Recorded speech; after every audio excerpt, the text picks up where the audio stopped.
Planet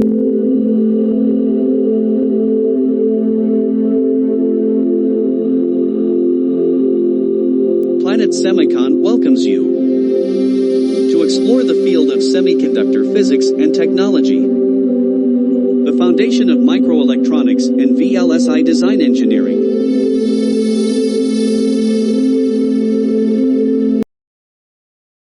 In the VLSI design methodology, static timing analysis plays a vital role in ensuring reliable timing performance and successful timing closure.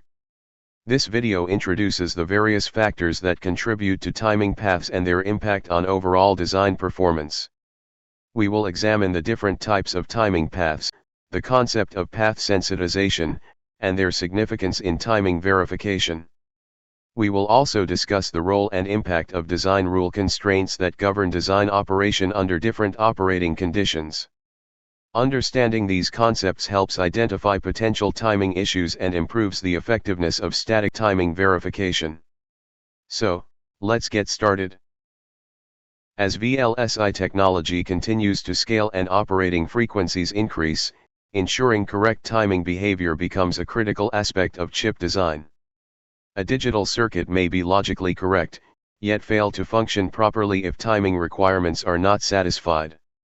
Static timing analysis provides a systematic method to verify that data propagates through all design paths within the required timing limits.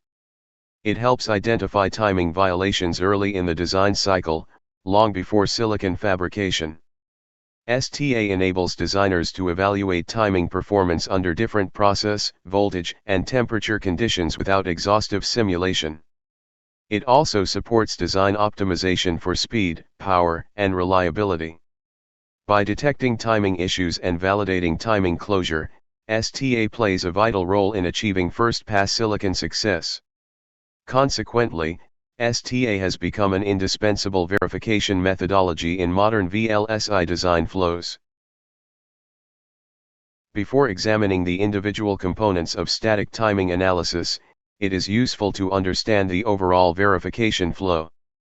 This diagram presents a high-level view of how design information, technology libraries, operating conditions, clocks, constraints, and exceptions are combined to evaluate the timing behavior of a digital design.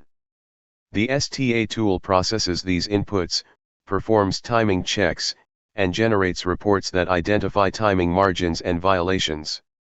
In the following slides, we will examine each stage of this flow in greater detail.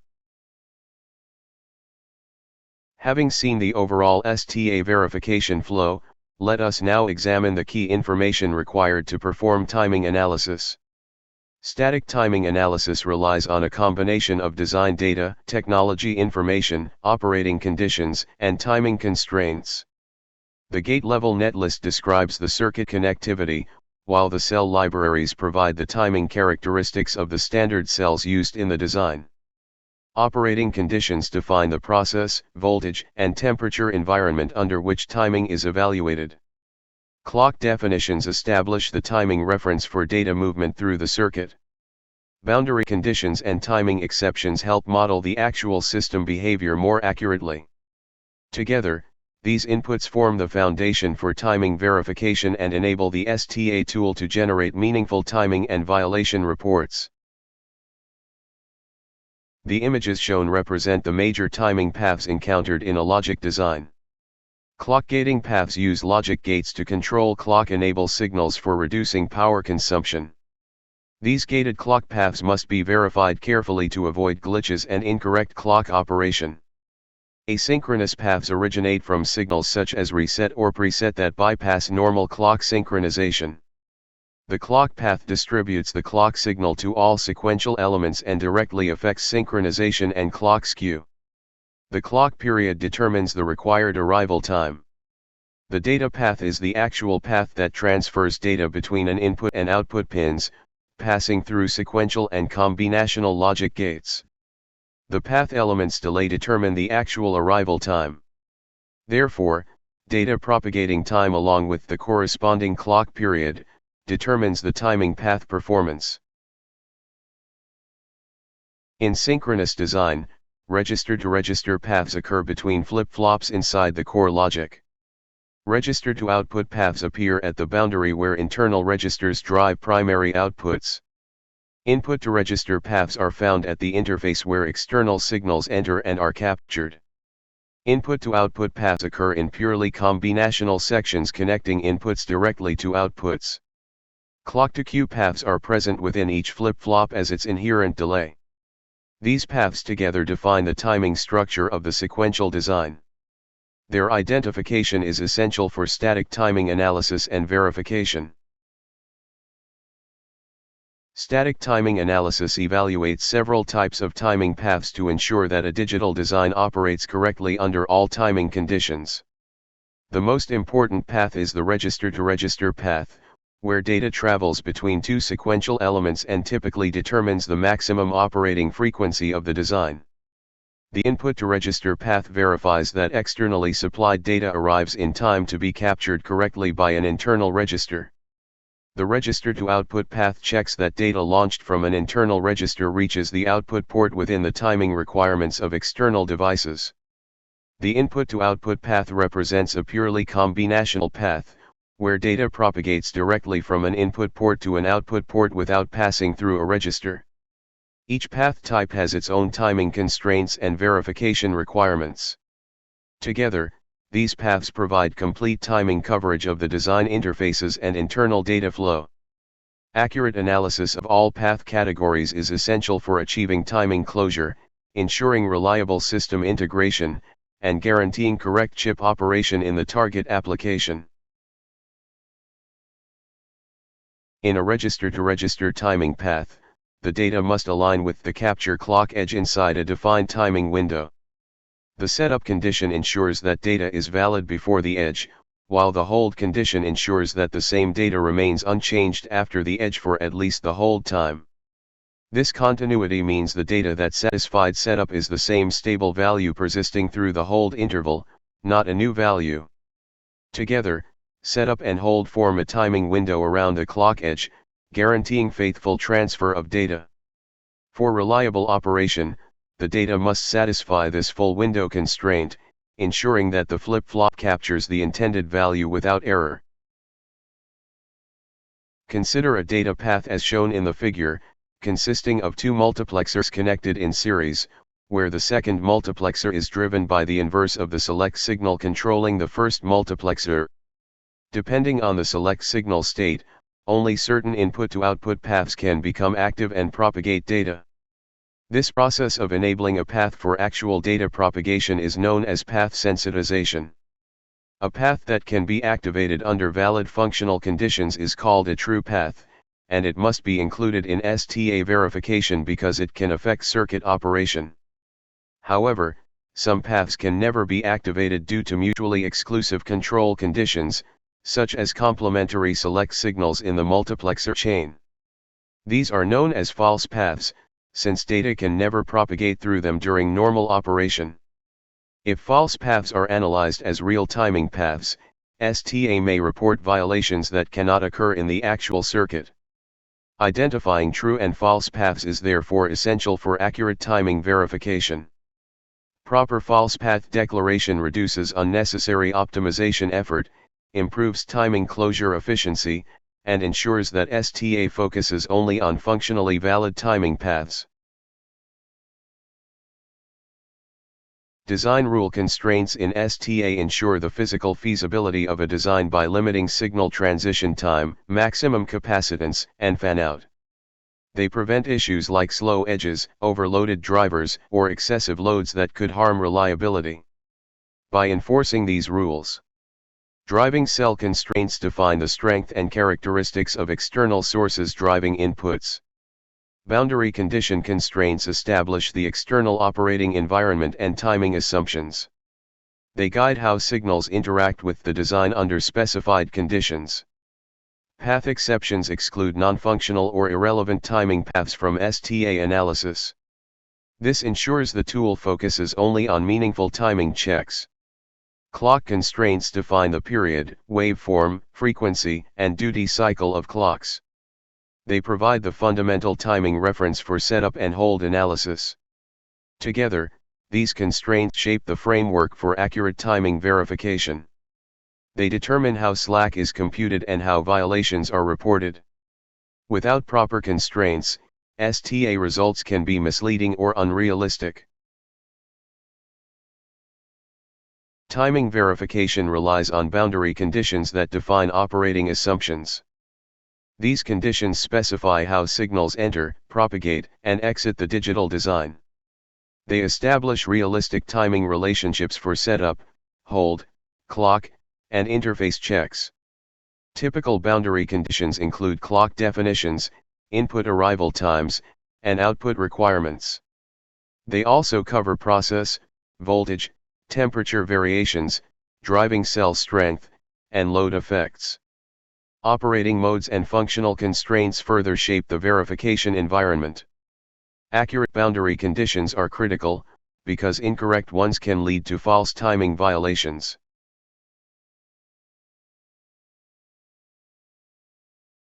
The clock is the fundamental timing reference in a synchronous digital design, coordinating the movement of data between sequential elements throughout the chip. Every register launches and captures data based on clock edges, making clock quality critical to correct circuit operation. The clock period determines the maximum operating frequency, while the clock waveform defines the timing characteristics of the clock signal. Practical clock networks also exhibit latency, skew, and jitter, which influence the available timing margin for data propagation.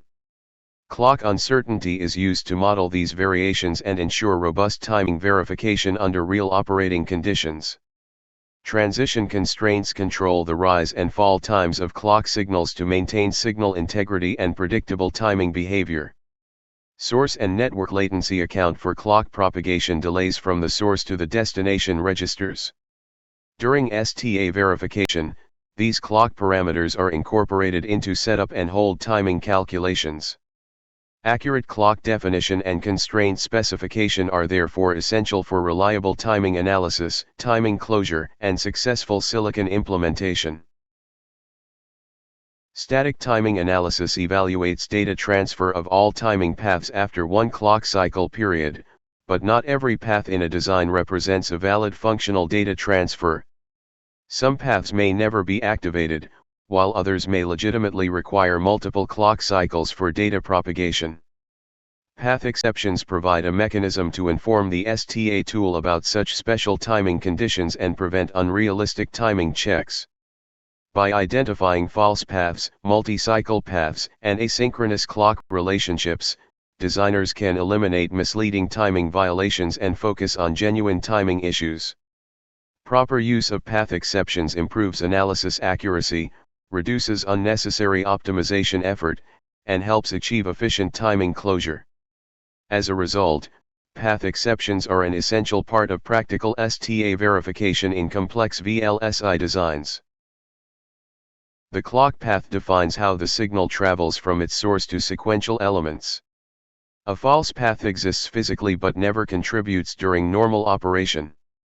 Multi-cycle paths are special cases where data can take more than one clock cycle to settle. The minimum or hold path represents the shortest delay between two registers. Two-phase clocks rely on non-overlapping signals to coordinate sequential movement. Derived clocks are generated from a primary source using dividers, gates, or PLLs. Boundary conditions capture the timing environment at design interfaces, ensuring reliable input and output behavior. In static timing analysis, based on the timing path propagation delay characteristics, they are classified as long paths or short paths. Long paths contain large combinational and interconnect delays and are primarily associated with setup timing checks, as data may arrive too late at the destination register. Short paths have very small delays and are primarily associated with hold timing checks, where data may arrive too quickly after a clock edge. In some designs, these paths may require special consideration or timing exceptions to accurately reflect the intended operation. Identifying long and short paths helps engineers focus on the most critical timing risks in the design. Identification and specifying them improves timing analysis accuracy and prevents unnecessary optimization efforts. The figure illustrates an asynchronous reset path connected to the preset/clear control input of a flip-flop.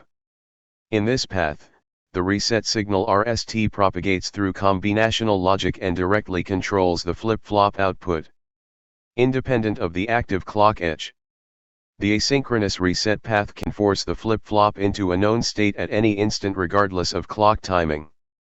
Because this signal is not launched and captured by a common clock relationship, conventional reg-to-reg STA equations are not applicable to this path. If STA tools attempt normal timing analysis on such asynchronous paths, false setup, or hold violations may be reported even though the path is functionally correct. Therefore, asynchronous reset, preset, interrupt, and clock domain crossing paths are typically defined as path exceptions.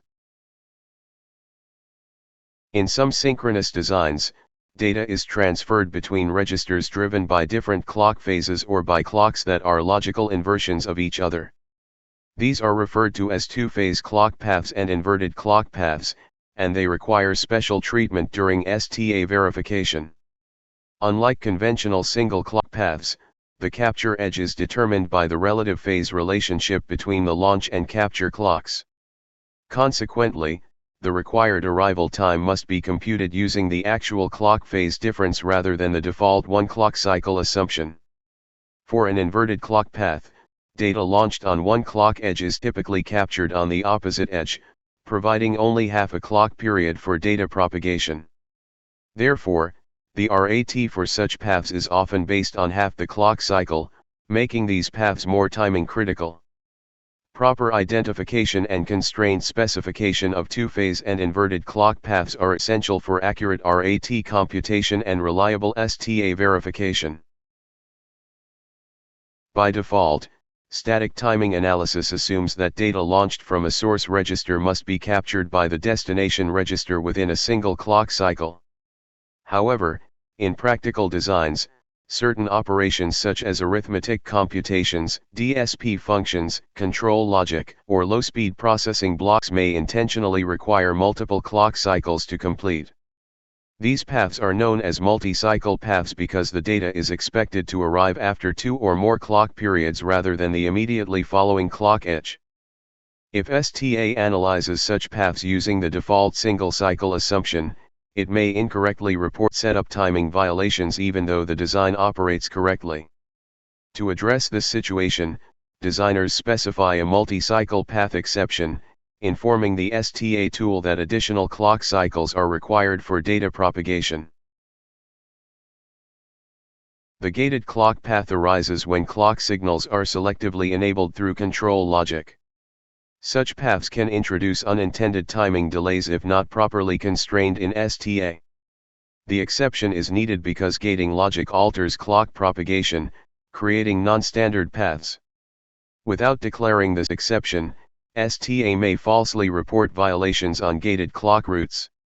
Designers mark these paths with special constraints to prevent pessimism in analysis. The solution involves modeling clock gating explicitly, ensuring enable signals are correctly recognized. This guarantees accurate timing verification while preserving the intended low-power design behavior. Thanks for your time. Hope this presentation helps in understanding the role of timing paths, sensitization, and design constraints in static timing analysis. Also, this background helps working in practical STA tools verification environment. Thanking you once again. Hope to meet you in the upcoming final part of the video on STA verification methodology. Bye for now.